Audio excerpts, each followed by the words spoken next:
BBC Radio Scotland. It's 8:15. Canada has become the latest Western power to announce plans to recognise a Palestinian state. The Prime Minister, Mark Carney, said it would happen in September at the UN General Assembly. His remarks come a day after the UK announced it would recognise a Palestinian state at the same assembly, unless Israel agreed to a ceasefire and other conditions a week after France unveiled a similar plan. Israel's foreign ministry rejected Canada's announcement, calling it a reward for Hamas, a similar tone that they adopted to the UK. The announcement coincided with the conclusion last night of a 3-day summit on a two-state solution for Palestine and Israel. Let's speak to Sir Vincent Fean, who was previously the UK Consul General in Jerusalem and is now trustee of the British Palestine Project, which advocates for equal rights for Israelis and Palestinians. Good morning to you. Good morning, and I'm very glad to represent a Scottish registered charity, the Britain Palestine Project. And what are your feelings about this flurry of activity we're seeing now to try to put pressure on Israel, with several countries joining quite a long list who'd already said that they would support a Palestinian state and recognise it? You're right, Gary. We've seen already over 140 countries of the world out of the 193 UN member states recognizing the State of Palestine. And the move by France, looking ahead to September, when France will definitely recognize, and then Keir Starmer's announcement on Tuesday about the plan by the UK to do the same. Last night's Canada decision, I was talking to Australian Broadcasting Corporation last night, and Australia could join, hasn't yet decided.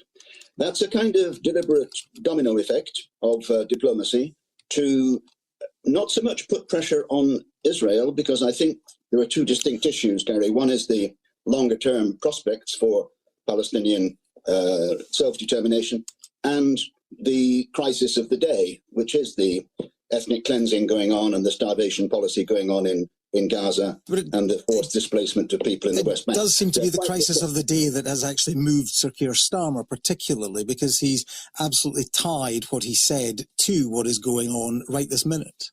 He did indeed, and very sadly that effort was immediately, as you said, rejected by Netanyahu and his foreign ministry. I think that the recognition issue is distinct from Gaza. The things we're seeing on our TV screens of malnutrition, 150 dead of malnutrition in Gaza in recent times, and the news reports of killings of people who are queuing up for food, 54 killed yesterday.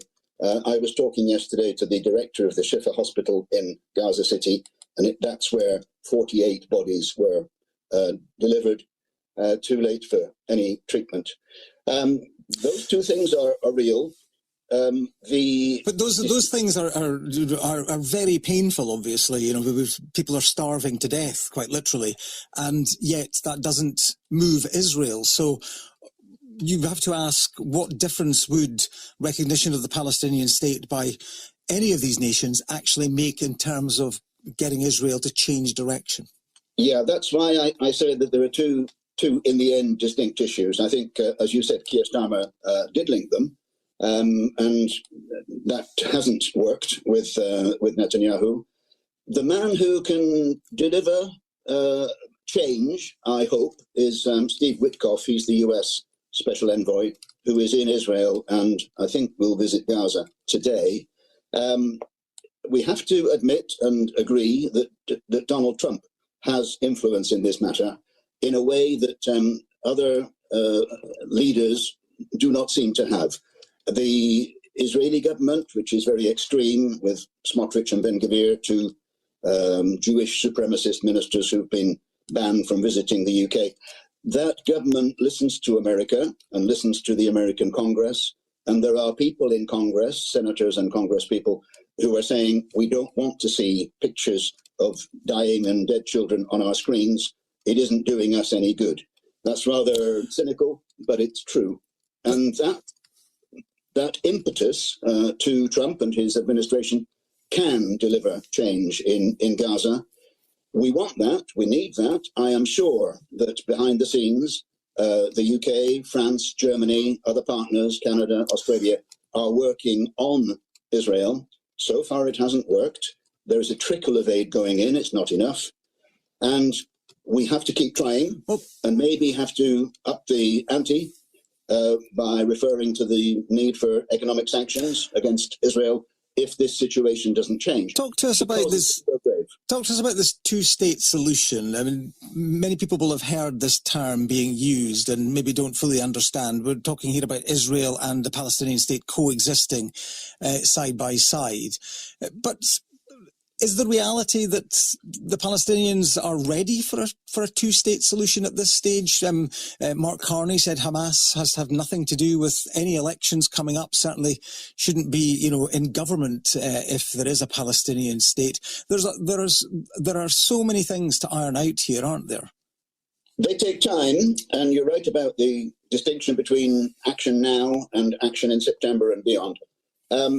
Is Palestine ready for statehood? Yes. It has a clear population. The land that we're talking about is the occupied Palestinian territory, Gaza, East Jerusalem, and the West Bank, the land that the International Court of Justice has said Israel must vacate. Yes, because many Israeli settlers live there. They do, in the West Bank in particular, and East Jerusalem. So, and the right of the PLO to run embassies and so on is clear. That addresses some of the issues that have been raised by UK lawyers for Israel trying to stop the British government from proceeding with recognition under a thing called the Montevideo Convention. Those four things I mentioned, those four criteria, are met by Palestine. Yeah, this was a suggestion that it may be against international law because, as you say, this convention from, 1931? Exactly. And I go back to 2011, 2012, when William Hague said, we will recognize a state of Palestine at a time of our own choosing and when it will advance the cause of peace. That's now, and the Foreign Office lawyers that I was working with in those days as Consul General have determined that those four criteria are met. As someone who obviously, you believe very passionately in a Palestinian state, and like so many people are obviously very concerned about the plight of the Palestinians in Gaza. How much of a hindrance to all of this is Hamas? 22 members of the Arab League, countries like Qatar, Saudi Arabia and Egypt have issued a joint call urging Hamas to relinquish control of Gaza. Do you think that will happen? And is that a significant move, do you think? I think it will happen, and it is significant that Israel's Arab neighbours have come together to say this. Hamas committed terrorist acts in Israel in 2023 and is still holding 25 hostages, which is a crime. They have said themselves, Hamas, that they will no longer run Gaza. That's also it's a fact as well as what they predict. They have no role in Gaza in the future. Now, President Abbas in Ramallah has promised elections within a year, which is a big ask, but that was one of the asks that Mark Carney made of him, and he said yes. So we face the prospect of elections eventually in Palestine. There were elections in 2006, but there haven't been any since then. But in the meantime, what is needed is what they call Palestinian agency in Gaza. I mean by that, a Palestinian-led effort to rebuild Gaza. But in the meantime, we need Israel to stop the carnage. We need a ceasefire, which of course involves Hamas deciding to ceasefire with Israel. And the current, I think, issues that are stopping the ceasefire, which we really, really need, are the withdrawal of Israeli troops from Gaza and the full flow of aid, which Keir Starmer and Tom Fletcher, our UN aid envoy, and everybody else with any sense of civilization say we need. So Vincent, just very briefly, if you wouldn't mind, we're running out of time. Yes, okay. Just very, very briefly on the need in the West Bank as well. Earlier this week, we lost a friend, Auda al-Hadlin, in a place called Khair, unarmed, a teacher, Palestinian, shot by an Israeli settler. There is in the West Bank an effort by this Israeli government to displace Palestinians from the countryside, and an effort in Gaza to, frankly, evict 2.2 million people from the land that they own. That is the issue behind the lack of aid into Gaza. So Vincent, we are going to have to leave things there. My sincere apologies, we are going to have to leave things there, but these are all issues that we will come back to time and time again, I know for sure. Thank you very much for speaking to us, Sir Vincent Fean, there, previously the UK Consul General in Jerusalem.